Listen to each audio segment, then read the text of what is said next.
Hey everybody, before the video starts, I wanted to say that I'm doing a small little series where I'm talking about how to play different types of characters like I did in the past when I first started the channel. If you like this type of content, please like, subscribe, comment, all the stupid usual YouTube stuff. I hate saying that because it kind of makes me feel a little bit cringy, but doing that really does help me know what you guys like. If you like this content, please let me know because I want to make enough for you to be able to enjoy. So with that, usual stuff out of the way, here we go. Today we're talking about a very specific type of character, and it's how to play a cunning strategist. Now I have talked about how to play a cunning intellectual or mastermind before. This is a little bit different. This is your character who is not necessarily so smart in like the mental stats, but just very intelligent battle-wise. Battle IQ, if you will. They are incredibly smart on reading their opponent, understanding what they're doing, and they usually beat their opponents not through pure raw strength, but the ability to manipulate and skillfully attack the enemy opponent, to be able to turn their power back against them, and to be able to win through skill and mastery. Now, there's an obvious way you can play this already, the fighter, and specifically Battle Master, and I get that, and I am going to be touching on that, but I think there's a really, really cool way you could do it with any class that'll really help you feel like you're playing this character well, so hopefully this helps out. But regardless,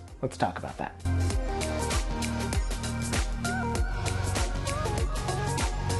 Play Your Role is a proud affiliate of Only Crits Dice. Check the link in the description for beautiful hard-edged dice sets as well as a coupon code in order to be able to get 15% off your next order. If you want amazing high-quality tabletop products as well as to support the channel, please go ahead and check it out. Enjoy the video.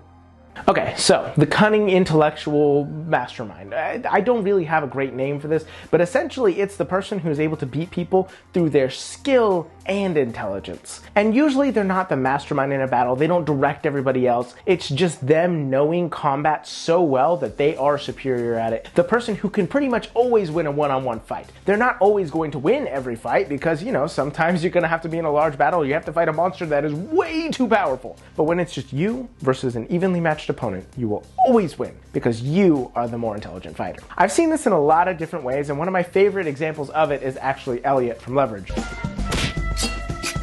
That's an older show, so if you haven't seen it, I totally understand. But Elliot is considered the hitter in this con man squad, essentially. He's incredibly good at fighting people and is often shown to be superior against almost every single person he ever comes against. But it is because he is incredibly skilled, but it's also because he always manages to outsmart them. He understands what they're going to do and has been in so many fights and is so learned that he knows what they're going to do before they do it. Even if he takes a bunch of hits, even if he gets shot or stabbed, he always manages to come out on top because he knows how to overcome what it is that they're going to do. And that character type is really fun, but for obvious reasons, doesn't work that great in Dungeons & Dragons. Why not? Well, it's a totally random chance-based game. So being able to do that all the time is really hard, and then there's the concept of CR and levels. It doesn't matter how good you are. If you are a level 4 against a level 17, sorry about you. We'll see you in the afterlife.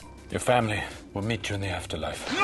Right? But there are still ways of overcoming this. So, let's talk about that. Wait, I already did my intro. We're jumping into the video. So, when you're playing this type of character, there's obviously a few classes that you could choose. Fighter, Battle Master is the most obvious one, and I'm not going to try and say that it's not the best one of doing this. You get all these maneuvers which will let you be really clever and have really powerful abilities and let you deal more damage, and you eventually at higher levels get the ability to nail down somebody.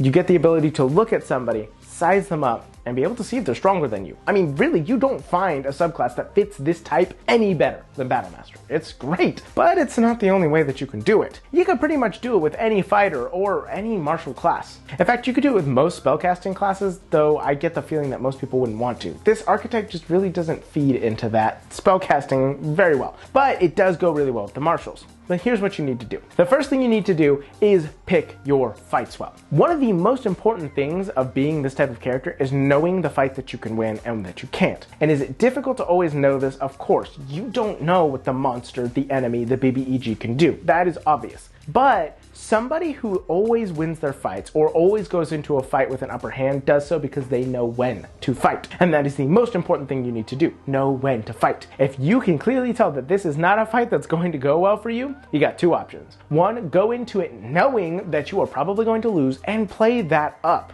Do something fun with that. If you know you're going to lose this fight, have it be a dramatic moment. Or go into it saying, I know I can't win this, but I sure as hell want to try. Do something fun with that. Know that you're going to lose, but make it a cool moment. Kind of a last stand sort of scenario. The other thing that you can do with this though, the second thing that I would really recommend doing, is find a way to figure out how powerful your opponent is. This is not always possible, but one of the things that I do as a DM, this is a house rule, and your DM may not do this, but bear with me for a second here. One of the things I do is if a character has proficiency in something, as a bonus action, they may make a check with it. Now this doesn't mean they get to just like totally break the game. Like if you have proficiency in athletics, I'm not going to let you try and grapple somebody as a bonus action. But if you have proficiency in athletics and you want to try and vault yourself over something as a bonus action, something that ordinarily would take an action, yeah, I'll let you do that. Or if you want to peer around the room real quick while in the middle of a fight, bonus action perception check, go for it. If you want to be able to look at somebody and tell what kind of spellcaster they are in the middle of the moment, bonus action arcana, if you're proficient, go for it. I often do this to let people use their skills more in combat and have a little bit more role play in there. But the reason I'm mentioning this is because I have had somebody before try and size up an opponent with an insight check real quick or a medicine check to see how strong they were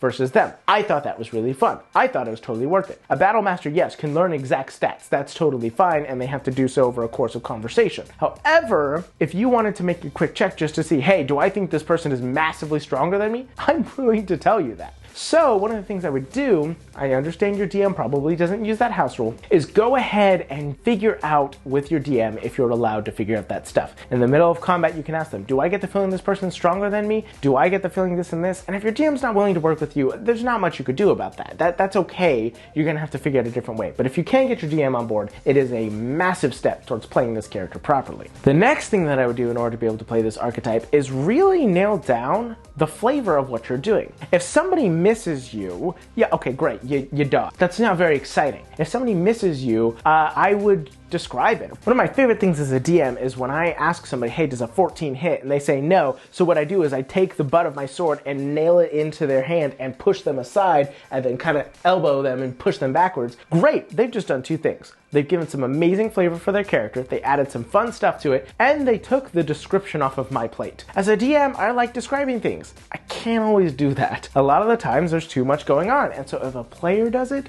saves me so much trouble. And I understand some people may be irritated by that. It's up to your table. But doing that kind of stuff can really describe what makes your character unique. I once played D'Artagnan and he was a gunslinger. I'm sorry for mentioning him again. A lot of people in the comments mentioned really liking to hear about him, so that's fun. I'm glad, thank you. But I oftentimes described exactly what he did in combat. Whenever he had to reload his gun, I would describe him as going ahead and like doing a bunch of really cool stuff and flipping his gun around. It really nailed down how competent he was with a very not exciting mechanic. Reloading isn't very exciting, but describing it can do really cool things. And that's what I'd really recommend you doing. Take something that you know you can do and is not going to be an issue, like Action Surge, or Second Wind, or if you're a barbarian, Raging, or Reckless Attacking, any of those things. Take that, something you know is going to work and happen because that's the rules of the game, and describe something really cool about it. If you're a fighter with 2 scimitars and you're fighting and you're going to Action Surge and you're pinned up against an enemy,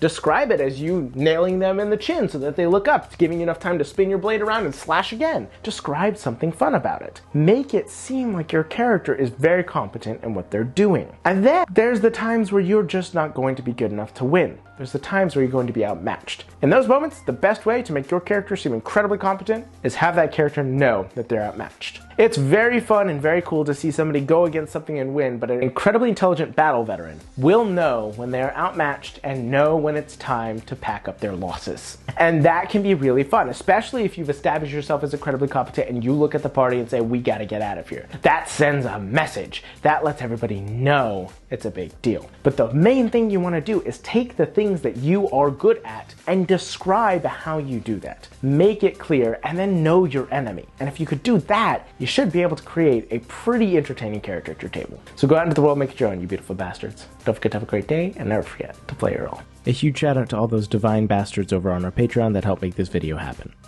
Big D the Cool Guy, BKBW, Diet Blue, Duplicolor, Sassy Productions, Sorit, Supreme Court, Talia Martin, Tenai, Void Mystic, and Volpe Nico. We wouldn't be able to do what we do without our patrons, and we are very thankful for your continued support. You guys are the absolute best, and I will never take your support for granted.